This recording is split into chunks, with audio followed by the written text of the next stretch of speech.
Assalamualaikum warahmatullahi wabarakatuh.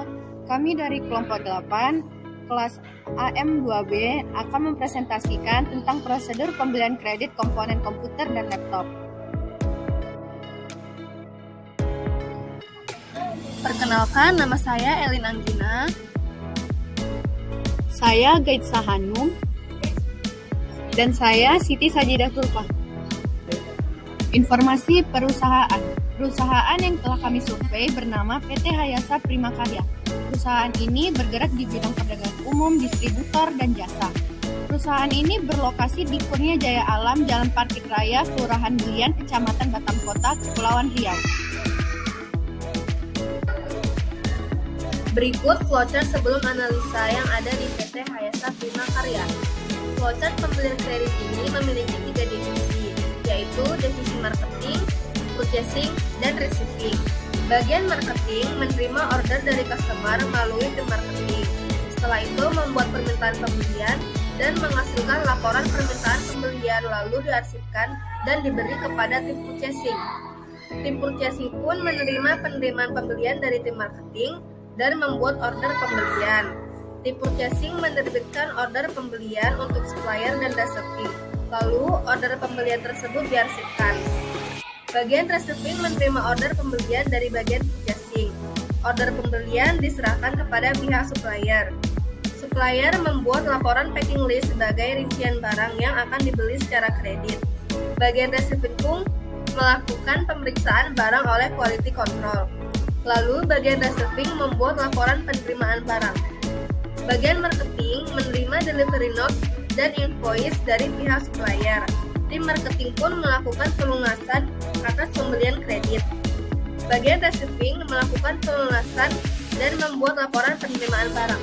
Selesai. Flowchart setelah analisa. Flowchart pembelian kredit pada PT Hayasa Prima Karya. Ada bagian marketing, purchasing, supplier, receiving, dan accounting. Pada bagian marketing akan memulai prosedur pembelian kredit. Kemudian dilanjutkan menerima order dari customer, membuat permintaan pembelian, dan menghasilkan laporan permintaan pembelian lalu diarsipkan dan diberi kepada tim purchasing. Selanjutnya ke bagian purchasing. Pada bagian purchasing, menerima penerimaan pembelian dari bagian marketing, membuat purchase order, kemudian bagian purchasing menerbitkan purchase order untuk dikirimkan kepada supplier, receiving, dan marketing. Kembali lagi ke bagian marketing. Bagian marketing menerima purchase order dari bagian purchasing, lalu memeriksa purchase order dan kemudian diarsipkan.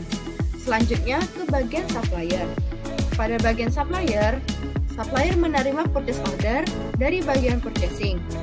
Setelah menerima purchase order, bagian supplier membuat packing list. Setelah membuat packing list, supplier akan menerbitkan invoice dan diberi kepada bagian receiving, accounting, dan diarsipkan. Lalu menghasilkan surat penagihan utang, kemudian diarsipkan diberi kepada bagian accounting. Kemudian bagian receiving. Pada bagian receiving menerima purchase order, invoice, dan barang yang dibeli secara kredit dari bagian purchasing serta supplier. Setelah menerima purchase order dan menerima barang, bagian receiving akan melakukan pemeriksaan barang oleh quality control. Bagian receiving akan menghasilkan laporan penerimaan barang. Selanjutnya ke bagian accounting. Bagian accounting menerima invoice dari bagian supplier lalu diarsipkan. Bagian accounting menerima surat penagihan utang dari supplier. Kemudian bagian accounting juga membuat surat pelunasan utang. Balik lagi ke bagian supplier.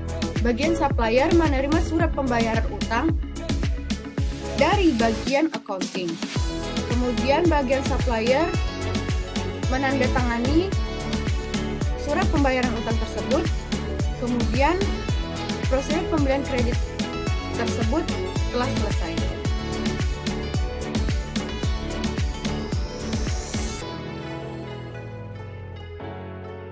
Berikut kesimpulan kesimpulan yang dapat kami berikan setelah melakukan analisis sistem pengendalian internal pada prosedur pembelian kredit PT HSA Prima Karya. 1.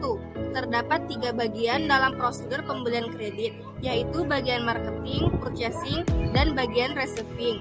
Kedua, marketing berfungsi sebagai pemasaran dan mempromosikan bisnis. Purchasing berfungsi dalam pembelian atau pengenaan material, dan receiving berfungsi sebagai penerimaan barang. Ketiga, sistem pengendalian internal pada PT HSA Prima Karya masih belum memenuhi kriteria dikarenakan belum memiliki bagian keuangan sendiri. Keempat, belum terdapat praktik yang sehat terkait dengan prosedur pembelian kredit di PT HSA Prima Karya. Saran, berdasarkan survei yang telah dilaksanakan, kami memberikan beberapa saran terkait sistem pengendalian pada PT HSA Prima Karya sebagai berikut. Yang pertama, berdasarkan hasil analisis, PT HSA Prima Karya tidak memiliki bagian keuangan sendiri.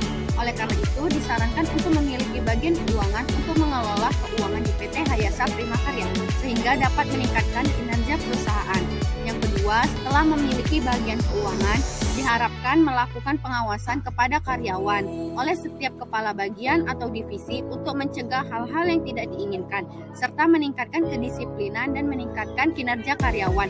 Yang ketiga, diperlukannya praktik yang sehat pada PT HSA Prima Karya untuk mengoptimalkan kinerja suatu perusahaan dan menghindari kekeliruan atau kesalahan dalam pencatatan.